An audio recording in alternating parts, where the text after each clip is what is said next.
السلام علیکم ورحمۃ اللہ وبرکاتہ۔ عزیز طالبات، امید ہے آپ سب خیر و عافیت کے ساتھ ہوں گے۔ آج ہمارا سبق تفسیر جلالین کا دوسرا سبق ہے، جس میں انشاءاللہ العزیز ہم اپنے سبق کا آغاز کریں گے آیت نمبر 6 سے۔ سورۃ البقرہ آیت نمبر 6 ان الذین کفروا سے۔ آپ اپنا صفحہ نکال لیجئے، تعوذ تسمیہ پڑھ لیجئے۔ اعوذ باللہ من الشیطان الرجیم، بسم اللہ الرحمن الرحیم۔ ان الذین کفروا کأبی جہل وابی لہب ونحوہما۔ آیت نمبر 6 سے ہم اپنے سبق کا آغاز کر رہے ہیں۔ بے شک وہ لوگ جنہوں نے کفر کیا، کأبی جہل وابی لہب ونحوہما، علامہ جلال الدین سیوطی نے کفار کا مصداق متعین کیا کہ کفار سے وہ لوگ ہیں کہ جو صراحتاً کفر کرتے ہیں اور مسلمانوں کے خلاف ہیں، جیسا کہ ابو جہل، ابو لہب اور اس کے علاوہ کفار مکہ۔ یہ ان کے نام ذکر کر کر ان کفار کا مصداق متعین کر دیا ہے۔ یہ جان لیجئے کہ سورۃ البقرہ کے آغاز میں 3 طبقات کا ذکر ہے۔ سب سے پہلے متقین مؤمنین کا اور ان کی صفات کا ذکر کیا ہے۔ یہاں سے دوسرا طبقہ کفار کا ہے۔ چند آیات میں ان کا ذکر اللہ رب العزت فرما رہے ہیں۔ ان سے مراد وہ ابو جہل، ابو لہب ونحوہما، یہ کافر لوگ، سواء علیہم اانذرتہم، برابر ہے ان کے لیے آپ ان کو ڈرائیں، ام لم تنذرہم لا یؤمنون، یا ان کو نہ ڈرائیں، لا یؤمنون، یہ ایمان نہیں لائیں گے۔ علامہ جلال الدین سیوطی انذرتہم میں جو قراءات مختلفہ مشہورہ ہیں ان کو ذکر کر رہے ہیں بتحقیق الحمزتین۔ پہلی قراءت ذکر کی ہے کہ انذرتہم، پہلی قراءت دونوں حمزہ کی تحقیق کے ساتھ، یعنی ان کو بغیر ابدال اور تسہیل کے، جو حمزہ میں ایک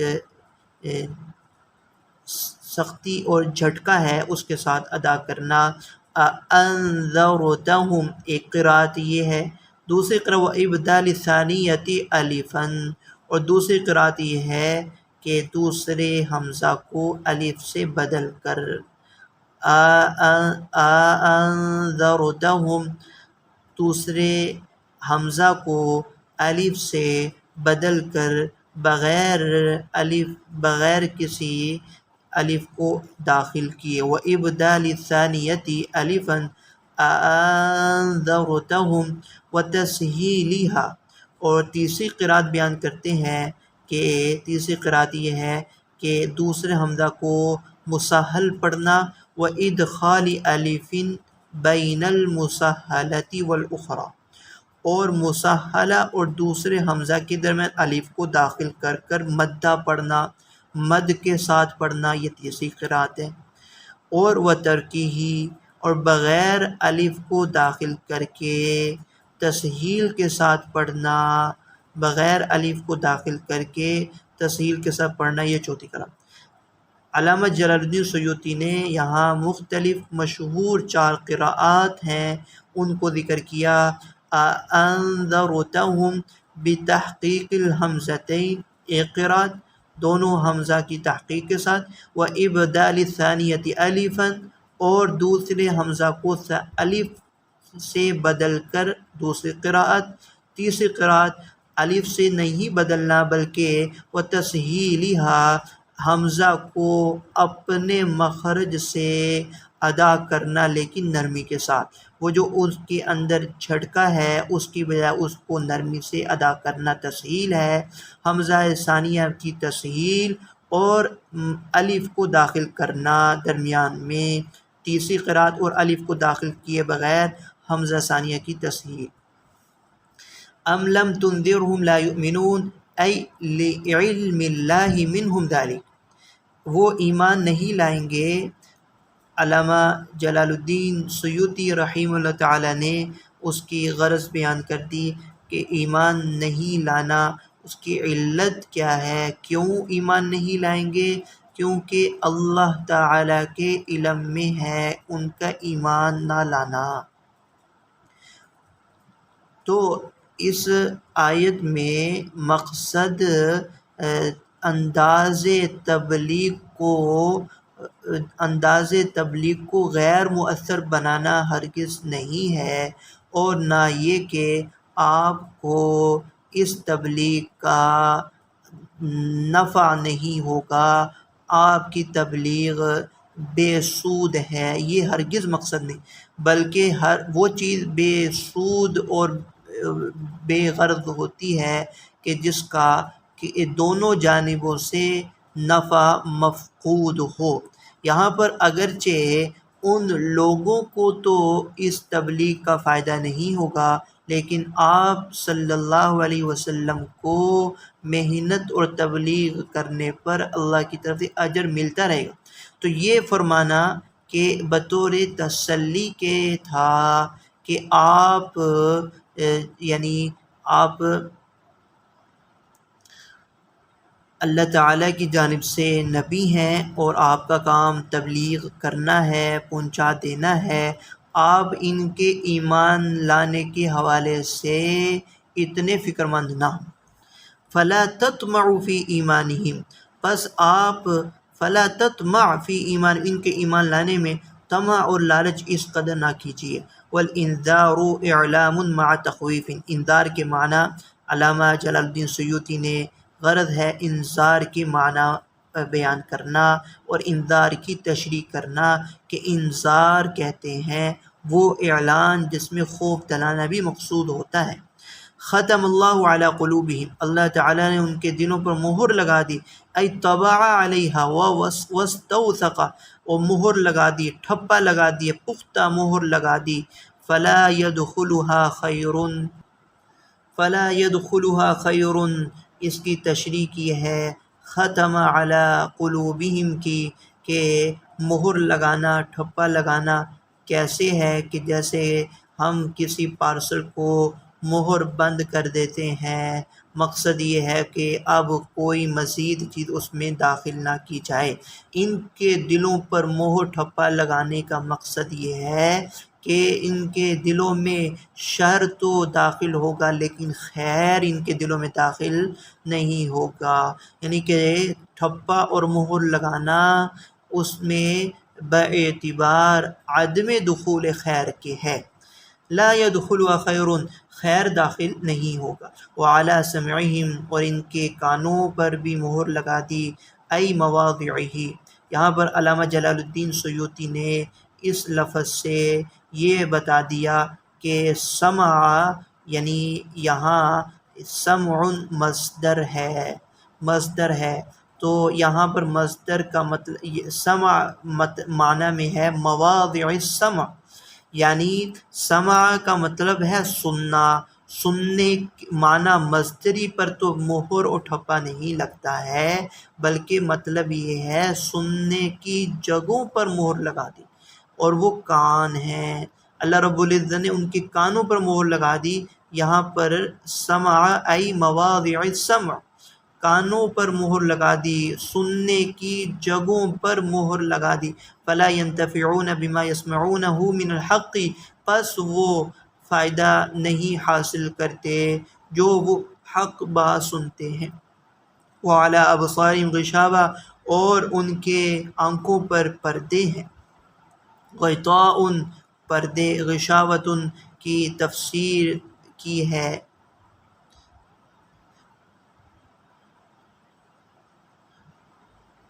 فلا یبصرون الحق، پس وہ حق بات کو نہیں دیکھتے ہیں۔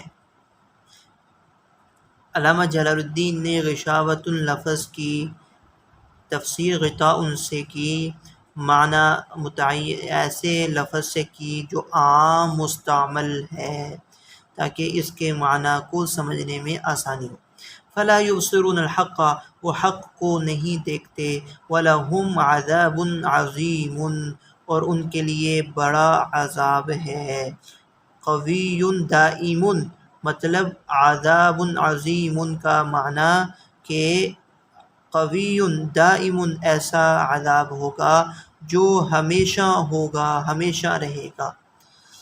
یہ دوسرے طبقہ کا اس آیت کے اندر ذکر تھا۔ اگلی آیات کے اندر اور رکوع کے آخر تک، اگلا رکوع شروع ہو رہا ہے، رکوع کے آخر تک منافقین کا جو تیسرا طبقہ ہے اس کا ذکر فرما رہے ہیں۔ وَنَزَلَ فِي الْمُنَافِقِينَ، اور منافقین کے بارے میں یہ آیت نازل ہوئی، کون سی؟ وَمِنَ النَّاسِ مَن يَقُولُ آمَنَّا بِاللَّهِ وَبِالْيَوْمِ الْآخِرِ، اور کچھ لوگ ہیں جو کہتے ہیں کہ ہم اللہ پر اور روز آخرت پر ایمان لے کر آئے۔ ای یوم القیامہ، یوم الآخر اس کی تعیین کی ہے، تشریح کی ہے یوم القیامہ کے ساتھ، یعنی یوم آخر سے مراد ہے قیامت کا دن۔ لأنه آخر الایام، کیونکہ قیامت کا دن وہ دنیا کے دنوں میں سب سے آخر دن ہوگا۔ جی، قیامت کا دن ہماری دنیا کا سب سے آخری دن ہے، اسی لیے اسے الیوم الآخر کہا جاتا ہے۔ لأنه آخر الایام، یہ قیامت کا دن ہی ہماری دنیا کی زندگی کا سب سے آخری دن ہوگا۔ وما ہم بمؤمنین، جو کہتے ہیں ہم اللہ پر اور روز آخرت پر ایمان لے کر آئے، اور جبکہ وہ حقیقت میں ایمان لانے والے نہیں ہیں۔ روعی فیہ معنی من، جلال الدین سیوطی فرما رہے ہیں کہ ان میں جو ضمیر جمع کی لے کر آئے ہیں، جبکہ پہلے صیغہ واحد لے کر آئے، یقول، قال یقول واحد مذکر غائب کا صیغہ، یہاں پر صیغہ کی مناسبت سے تو صیغہ واحد لے کر آنا چاہیے تھا، جبکہ یہاں پر ضمیر جمع کی لے کر آ رہے ہیں۔ اس کی وضاحت کی جلال الدین سیوطی نے، یہاں پر ضمیر جمع کی لانا یہ رعایت کی گئی ہے من کے معنی من کی رعایت کرتے ہوئے یہاں پر ضمیر جمع کی لے کر آئے، چونکہ من جو ہے وہ من اسم موصول جمع ہے، اسم موصول جمع ہے تو یعنی الذی، اللذانی، اللتی، اللتانی، اللتین، اللاتی، اللواتی، ما، من، ایٌ و ایتن۔ تو من اس میں موصول جمع ہے، معنی من کی رعایت کرتے ہوئے یہاں ضمیر جمع کی لے کر آئے۔ وفی ضمیر یقول لفظها، اور یقول جو صیغہ مفرد لے کر آئے ہیں وہ لفظوں کا اعتبار کرتے ہوئے وہاں صیغہ مفرد لے کر آئے۔ یخادعون اللہ والذین آمنوا، یہ لوگ اللہ کو اور ایمان والوں کو دھوکہ دینے کی کوشش کرتے ہیں۔ بے اظہاری، اس مخادعت کی صورت بیان کی جلال الدین سیوطی نے، بے اظہاری خلاف ما ابطنوہ من الکفر، کہ اس چیز کو ظاہر کرتے ہیں کہ جو اپنے پیٹ میں وہ چھپائے، اس چیز کا خلاف ظاہر کرتے ہیں جو وہ اپنے پیٹ میں کفر چھپائے بیٹھے ہیں۔ کفر دل میں ہے اور وہ دل میں کفر کو چھپا کر بظاہر ایماندار نظر آتے ہیں، اور وہ کفر کے خلاف ایمان کو ظاہر کرتے ہیں۔ اس صورت وہ اللہ تعالیٰ کو دھوکہ دینے کی کوشش کر رہے ہیں، لیدفعوا عنہم احکامہ الدنیاویہ، تاکہ وہ اپنے سے دنیاوی احکام کو دور کر سکیں۔ احکام دنیاویہ کفر ہیں، کفر یعنی مراد یہاں پر کفر ہے کہ دنیاوی احکام کو اپنے سے دور کر سکیں، کہ جب مسلمان کفار پر غالب آ جاتے ہیں تو جزیہ دینا ان پر لازم اور ضروری ہو جاتا ہے۔ اسی طرح مسلمان کفار سے جھگڑا کریں، جہاد کریں، تو یہ بھی ایک دنیاوی حکم ہے، اور اس لیے وہ منافق لوگ اپنے سے دنیاوی احکامات کو دور کرنے کے لیے وہ اپنا ایمان ظاہر کرتے ہیں۔ وما يخدعون الا انفسهم، اللہ تعالیٰ فرما رہے ہیں کہ وہ اپنے آپ ہی کو دھوکہ دے رہے ہیں۔ لأن وبال خداعهم راجع الیہم، کیوں وہ اپنے آپ کو دھوکہ دے رہے ہیں؟ اس کی صورت یہ ہے کہ کیوں ان کا دھوکہ دینے کا انجام اور وبال انہی کی طرف لوٹنے والا ہے۔ فَيَفْتَضِحُونَ فِي الدُّنْيَا بِإِطْلَاعِ اللَّهِ نَبِيَّهُ، کیوں؟ اس لیے کہ وہ دنیا میں رسوا ہوں گے جب اللہ رب العزت اپنے نبی کو ان کے اس خدع دھوکے کی اطلاع دیں گے۔ جب اللہ رب العزت دھوکے کی اور اللہ رب العزت اپنے نبی صلی اللہ علیہ وسلم کو اطلاع دیں گے جو وہ چھپائے بیٹھے ہیں دل میں کفر، وَيُعَاقَبُونَ فِي الْآخِرَةِ، اور اس طرح ان کا وبال، خدع کا وبال ان کی طرف لوٹنے والا ہے کہ آخرت میں ان کو حساب دینا پڑے گا، آخرت میں ان کا انجام برا ہوگا۔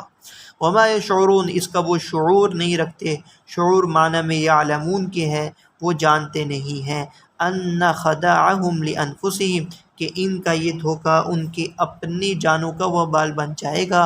والمخادعہ، یہاں سے علامہ جلال الدین سیوطی بیان فرما رہے ہیں کہ مصدر مخادعات یہاں پر فعل کا صدور جانبین سے ہوتا ہے، اس کا خاصہ ہے کہ مفاعلہ میں صدور فعل جانبین سے ہوتا ہے، لیکن بعض دفعہ یہ باب مفاعلہ من جانب واحد صدور فعل کا بھی تقاضا کرتا ہے، تو یہاں پر ایسا ہی ہے۔ یہاں پر ایک قراءت میں آگے وہ اس کی تشریح آئے گی، والمخادعہ ہونا من واحد، یہاں پر مخادعت ایک جہت سے ہے، اور وہ جہت ہے ان منافقوں کی طرف سے مخادعت ہے، جیسے کہ اس کی انہوں نے مثال دی کہ عاقبۃ اللص، جیسے کہ یوں کہا جاتا ہے کہ میں نے چور کا پیچھا کیا، پر بھی مفاعلہ ہے، باب مفاعلہ ہے، لیکن پیچھا کرنا صرف ایک جہت سے۔ وذکر اللہ فی تحسین، یہاں پر اللہ رب العزت کا جو ذکر ہے، اللہ رب العزت کو تو وہ دھوکہ دینے کی سوچ بھی نہیں سکتے۔ یہاں پر علامہ جلال الدین سیوطی فرما رہے ہیں کہ یہاں پر اللہ رب العزت کا ذکر کرنا بطور حسن، یعنی اس میں علم بیان کی ایک خاص صنعت کا استعمال ہوا ہے، اور وہ یہ استعارہ تمثیلیہ کی قبیل سے ہے، یعنی ان کا اللہ تعالیٰ کے ساتھ جو معاملہ ہے اسے اللہ تعالیٰ نے دھوکے سے تشبیہ دی ہے، جو ایک دغا باز دوسرے کے ساتھ کرتا ہے، یعنی جیسے وہ دھوکہ برا ہے، اسی طرح اللہ کے ساتھ ان کا یہ معاملہ بھی برا ہے۔ جو وہ اللہ تعالیٰ کے ساتھ ایک معاملہ کر رہے ہیں وہ دھوکے پر اس کو محمول کیا گیا ہے۔ وذکر اللہ فی تحسین، وفی قراءۃ وما یخدعون، اور ایک قراءت کے اندر وما یخدعون بھی آیا ہے۔ مفسر علامہ جلال الدین سیوطی نے یہ دراصل یہ ساری جو تفسیر کی ہے یہ قراءت یخادعون کو ملحوظ خاطر رکھتے ہوئے کی ہے، اس لیے آخر میں فرما رہے ہیں کہ ایک قراءت یخادعون ہے اور ایک قراءت یخدعون بھی آئی ہے۔ وما یخدعون وما یخادعون فی قلوب مرض، ان کے دلوں میں مرض ہے، شک و نفاق، یعنی مرض کا مطلب یہ ہے کہ یہ شکوک و شبہات اور مرض میں مبتلا ہیں۔ شک و نفاق، یہ تفسیر کی ہے، مطلب یہ ہے اس مرض سے کوئی جسمانی مرض مراد نہیں ہے بلکہ روحانی اور معنوی مرض ہے، اور وہ شکوک و شبہات اور منافقت ہے۔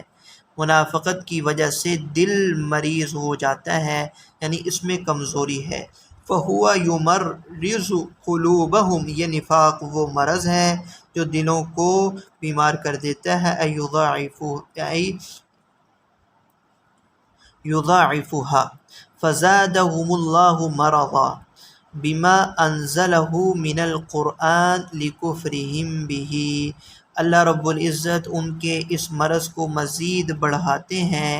کیوں، کس طرح بڑھاتے ہیں؟ بما انزلہ من القرآن لکفرہم، ان کے دلوں میں شک کا مرض تو تھا ہی، پھر جوں جوں قرآن نازل ہوتا جا رہا تھا اس لحاظ سے ان کے کفر میں بھی اضافہ ہوتا جا رہا تھا۔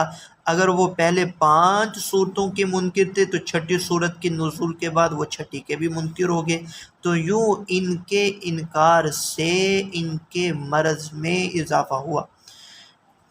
کیسے مرض میں اضافہ ہو رہا ہے؟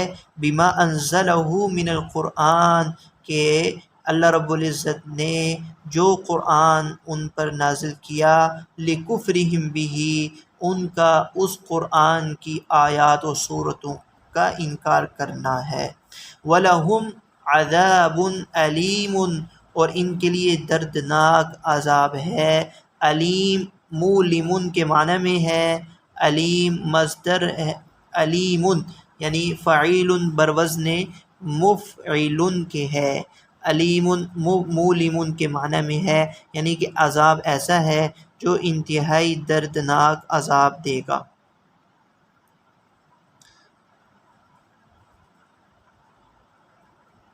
بما کانوا یکذبون، کہ اور یہ ان کے لیے دردناک عذاب بسبب وہ جو جھٹلاتے تھے۔ بالتشدید ای نبی اللہ، یکذبون ایک قرات ہے، یکذبون دوسری قرات ہے۔ علامہ جلال الدین سیوطی یہی فرما رہے ہیں کہ اگر تشدید کے ساتھ ہو تو پھر یہ متعدی ہوگا۔ اس کا مفعول اس کی وضاحت کی، یکذبون فعل متعدی ہے، مفعول واضح اور ظاہر نہیں ہے، اس مفعول کی تعیین کی بسبب وہ جو اللہ کے نبی کو جھٹلاتے تھے۔ وہ بھی تخفیفی، اور اگر یکذبون ہو تو پھر چونکہ یہ فعل لازم ہوگا، فعل متعدی نہیں ہوگا، مفعول کی بھی کی ضرورت نہیں ہوگی، تو پھر اس کا معنی ہوگا ای فی قولہم آمنا بما کانوا یکذبون، وہ اپنے بات میں اپنی گفتگو میں جھوٹ بولتے تھے، بسبب اس کے وہ اپنی گفتگو میں جھوٹ بولتے تھے۔ یہ تخفیف والی قرأت کے معنی ہوں گے، یعنی وہ ان کے لیے دردناک عذاب اس سبب سے ہے کہ وہ جھوٹ بولتے تھے۔ کس میں جھوٹ بولتے تھے؟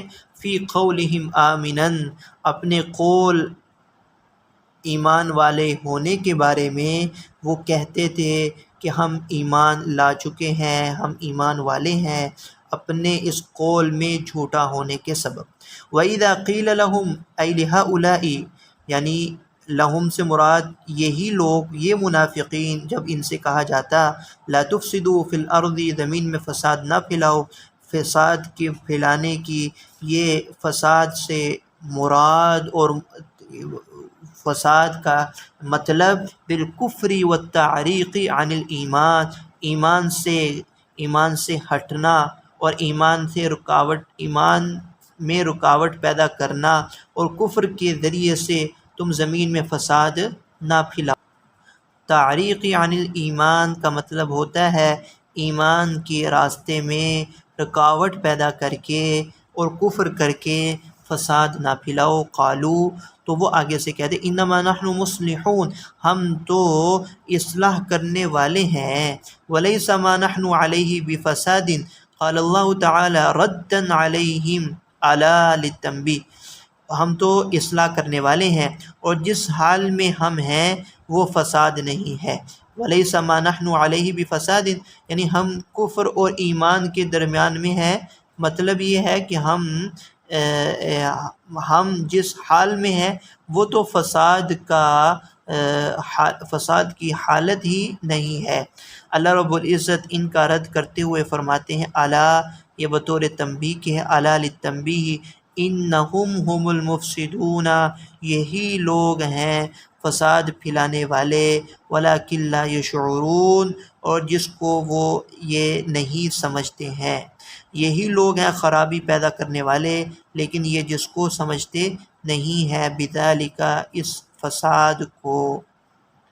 وَإِذَا قِيلَ لَهُمْ آمِنُوا كَمَا آمَنَ النَّاسُ، اور جب ان سے یہ کہا جائے کہ تم ایمان لے کر آؤ کہ جیسے کہ الناس سے مراد اصحاب النبی، اس کی الناس کی تشریح کی ہے علامہ جلال الدین سیوطی نے۔ اصحاب النبی کے ناس کا مصداق وہ صحابہ ہیں، یعنی جب ان سے کہا جاتا ہے کہ تم ایسا ایمان لاؤ جیسے صحابہ ایمان لے کر آئے ہیں، صحابہ ایمان کے لیے معیار ہیں، تو وہ کہتے ہیں انؤمن کما آمن السفہاء، کیا ہم ایمان لے کر آئیں جیسے کہ السفہاء ای الجہال، یہ صفہاء کی تفسیر کی ہے کہ جیسے کہ بے وقوف یہ لوگ ایمان لے کر آئے ہیں۔ حالانکہ عام طور پر اس کے معنی کم عقل کے ہوتے ہیں، لیکن یہاں اس کا ترجمہ جہل سے، صفہاء کا جو ترجمہ جہل سے اس لیے کیا کہ اللہ تعالیٰ نے آگے اس کے مقابلے میں علم کو ذکر کیا، چنانچہ ارشاد ہے وَلَكِنْ لَا يَعْلَمُونَ كَمَا آمَنَ السُّفَهَاءُ أَيْ الْجُهَّالُ، کیا ہم ان جہلاء کی طرح ایمان لے کر آئیں۔ ای لا نفعل كفعلهم، مراد یہ ہے یہ جو ان کا استفہام ہے یہ انکاری ہے، ہم ان کی طرح ہرگز ایمان نہیں لائیں گے۔ قال اللہ تعالی ردا علیہ، اللہ رب العزت ان کا رد کرتے ہوئے فرماتے ہیں الا، تنبیہ کے لیے سن لو، انہم هم السفہاء، بے شک یہی لوگ ہیں جو جاہل ہیں، ولکن لا یعلمون، اور یہ علم نہیں رکھتے ہیں، ذالک، اس جہل کی، وہ علم نہیں رکھتے ہیں۔ آج کا سبق ہم یہاں تک ختم کرتے ہیں، کل انشاءاللہ العزیز اگلی آیات کا ہم ترجمہ تشریح کے ساتھ پڑھیں گے۔ اس سبق کا یکسو ہو کر اس سبق کا سماعت فرمائیں اور اس کو یاد کرنے کی کوشش کریں۔ اللہ رب العزت سے دعا ہے اللہ رب العزت ہمیں ایمان کامل عطا فرمائے اور صحابہ کے نقش قدم پر چلنے کی توفیق عطا فرمائے۔ وآخر دعوانا ان الحمد للہ رب العالمین۔ السلام علیکم ورحمۃ اللہ وبرکاتہ۔